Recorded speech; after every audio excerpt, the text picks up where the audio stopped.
La révolte paysanne va-t-elle entraîner à sa suite et cristalliser la révolte des Français qui n'en peuvent plus, qui n'en supportent plus ce régime macronien infâme, ces ultralibéraux, ces fascistes qui tentent d'imposer des normes, des règles de vie qui ne sont pas du tout dans les attentes de tout un chacun, puisque tout un chacun respecte la nature, respecte son intuition, respecte son instinct et a envie de vivre sainement. Ce n'est absolument pas le cas, bien au contraire, sous ce régime macronien vauquiste infâme.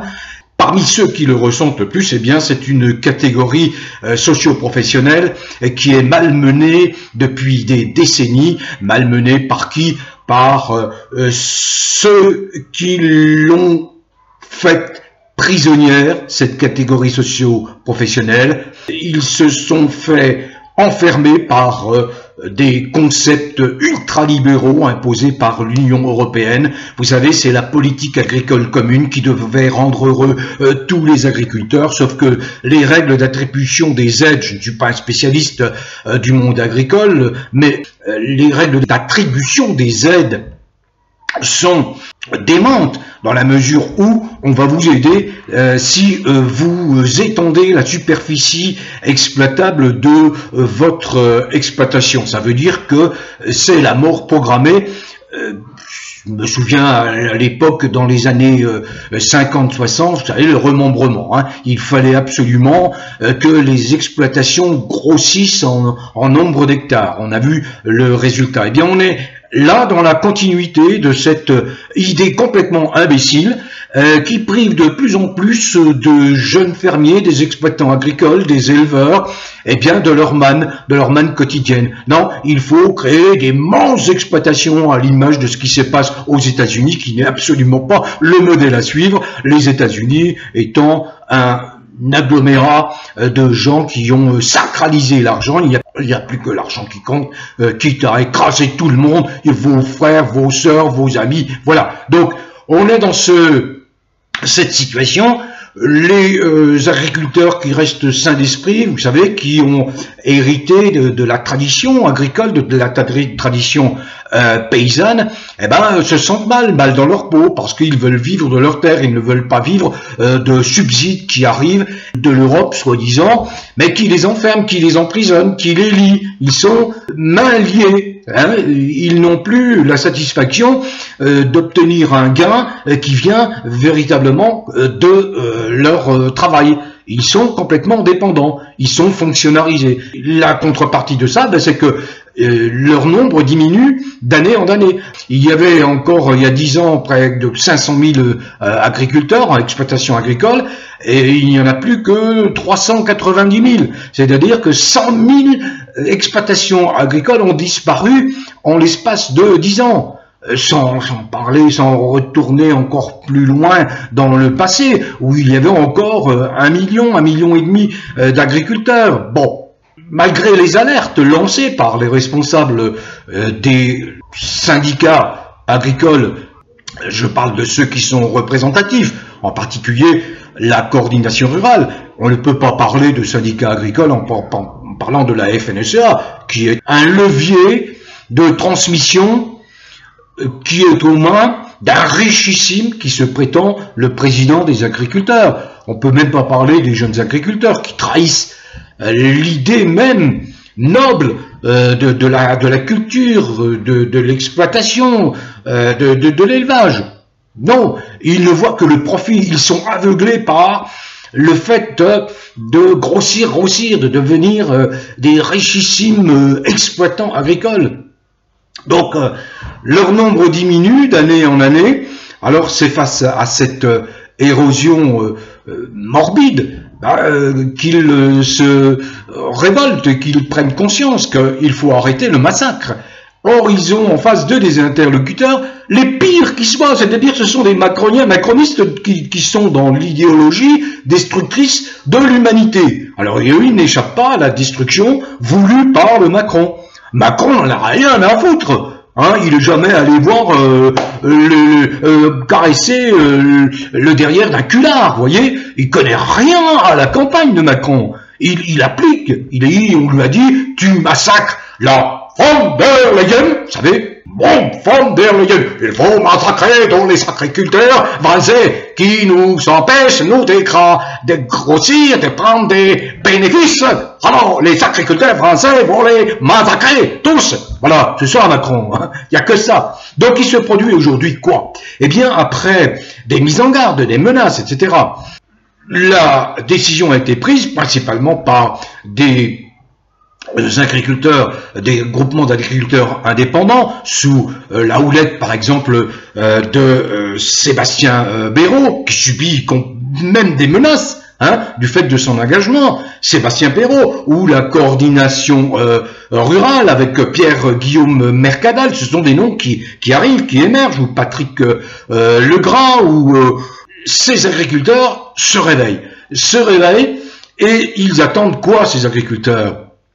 J'en ai pas parlé parce que jusque-là, parce que je me souviens de quelques mouvements il y a un an qui ont fait pchit, quoi, qui n'ont pas abouti à un résultat concret. Il y a de telles divisions dans ce monde agricole que ça n'avait pas abouti. Or là, les agriculteurs qui se mobilisent et qui ont décidé d'investir Paris, de bloquer Paris, sont passés de la parole aux actes. On le voit depuis hier soir et ce matin, c'est-à-dire que Paris est encerclé par des centaines de tracteurs, d'engins agricoles. Ils ne demandent qu'une chose, qui est pourtant très simple, c'est d'être reçu par le ministre, ministre de l'Agriculture, et qui oppose une fin de non-recevoir, qui reste silencieux aux attentes. Bien sûr, parce que ce ministre, lui, il n'a absolument aucun pouvoir, c'est la von der Leyen.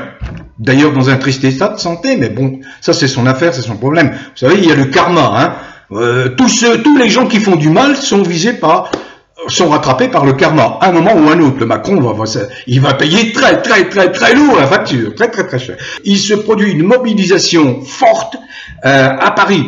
Alors, je suis tombé sur une vidéo absolument déconcertante, vous voyez. Hier soir, il y a des agriculteurs qui manifestaient, qui étaient là, dans un quartier huppé parisien, et qui portaient un bonnet jaune. Bonnet jaune en référence au gilet jaune. Bien. Alors, outre le fait qu'ils ont très vite été encadrés par 30 policiers, mais on a vu émerger une commissaire, qui est arrivée là, vindicative, en disant, mais vous devez partir et vous devez retirer votre bonnet jaune. Atteinte à la liberté individuelle, mais où ces policiers ont-ils appris leur métier? Connaissent-ils le droit? Connaissent-ils la déclaration des droits de l'homme et du citoyen? Mais c'est une honte! Alors les gens qui sont sur place, bien sûr, évitent de s'agacer, de s'emporter, de s'énerver, mais moi, Verdi, je dois dire le droit. Une remarque qui a été faite à un manifestant disant, mais votre manifestation est illégale parce qu'elle n'est pas déclarée. Contraire à la déclaration des droits de l'homme et du citoyen, une manifestation n'a pas à être déclarée. C'est le peuple qui s'exprime. Quand le peuple est mécontent, quand le peuple crève de faim, quand le peuple souffre, il n'a rien à déclarer. Il boute dehors le tyran. Vous comprenez? Et vous, les policiers, et principalement les policiers, oui, on sait ce que ça a donné, la police sous Vichy. Ben, vous êtes en faute et vous risquez d'être poursuivis parce qu'il y a un code de déontologie de la police et de la gendarmerie, vous ne le respectez pas, vous obéissez à des ordres illégaux. Voilà, vous ne comprenez rien, mais un jour vous allez comprendre, parce que Macron n'est pas éternel. Macron va sauter dans peu de temps, parce qu'il y a l'affaire Michel qui est toujours là, qui prend une ampleur considérable l'affaire Michel. Ah oui, il y a une plainte qui a été déposée par Christian Cotin, à ce propos, parce que Christian Cotin dit, bah écoutez, monsieur Jean-Michel Trogneux, puisque vous existez, manifestez-vous, donc si vous voulez pas vous manifester, eh bien voilà, nous saisissons la justice va faire la lumière sur votre existence ou non. Qui êtes-vous, monsieur Jean-Michel Trogneux? Qui êtes-vous, madame Brigitte Macron? Est-ce que vous êtes la même personne? Alors si vous êtes la même personne, il y a usurpation, il y a tout un ensemble d'infractions graves qui ont été commises. Voilà. Donc voilà, il se produit aujourd'hui une manifestation, le blocage de Paris par principalement les agriculteurs adhérents à la coordination rurale et d'autres agriculteurs indépendants. J'ai cité 3 noms. Mais ce que attendent les agriculteurs, c'est qu'il y ait une cristallisation du mouvement autour d'eux, éventuellement, mais cristallisation de la colère contre ce régime dictatorial infâme macronien soutenu par des députés lâches qui ne sont même pas capables, alors qu'ils gagnent 13 000 € par mois, tout frais payés, etc., même pas capables de dégager un cinglé qui s'appelle Macron, qui ne sert que les intérêts des oligarques du mondialisme et qui veut répandre cette saloperie wokiste, qui veut imposer des comportements contre nature, contre nos petits-enfants. C'est le programme EVARS. Et là, les parents réagissaient, déposaient des plaintes partout contre ceux des enseignants ou directeurs d'établissements qui appliqueront ce programme infâme EVARS, qui est le prélude à la quoi? À la légalisation de la pédophilie, car la France est la tête de pont des pédocriminels. Voilà.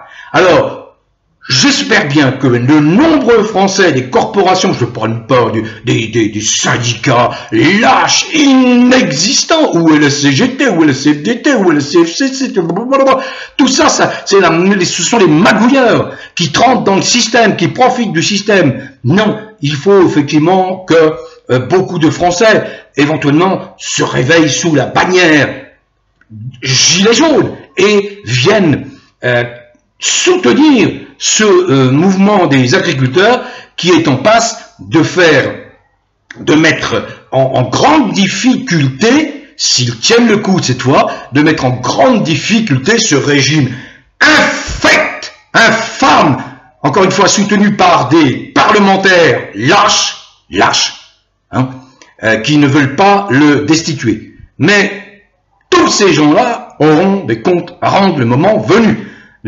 Ces gens-là ont la mémoire courte. Les dictateurs finissent très mal, leurs collaborateurs finissent très mal, leurs complices finissent toujours très mal. Alors il est l'heure à sonner de réagir, parce que tôt ou tard, ceux qui vous pensez à l'abri épargnés, vous serez rattrapés par la folie d'un dingo qui s'appelle Macron. Voilà. Protégez vos enfants, ça c'est ma conclusion. Protégez vos enfants. Je viens de lire là une communication de Morad El-Hattab qui se bat contre les pédos. Hein, et il met en avant un soi-disant journaliste qui fait la promotion du wokisme, qui vient d'être condamné à 20 ans de prison. Justement, un wokiste condamné à 20 ans de prison pour viol. J'ai beaucoup d'exemples là. J'aurais beaucoup d'exemples à donner. Donc il faut arrêter ça. Il faut arrêter ce cirque lamentable, infâme. Bon vent à tous. Prenez soin de vous, portez-vous bien et continuez malgré tout à cultiver le bien-être. La délivrance arrive, elle arrivera, tôt ou tard, mais elle arrivera. Ni oubli, ni pardon.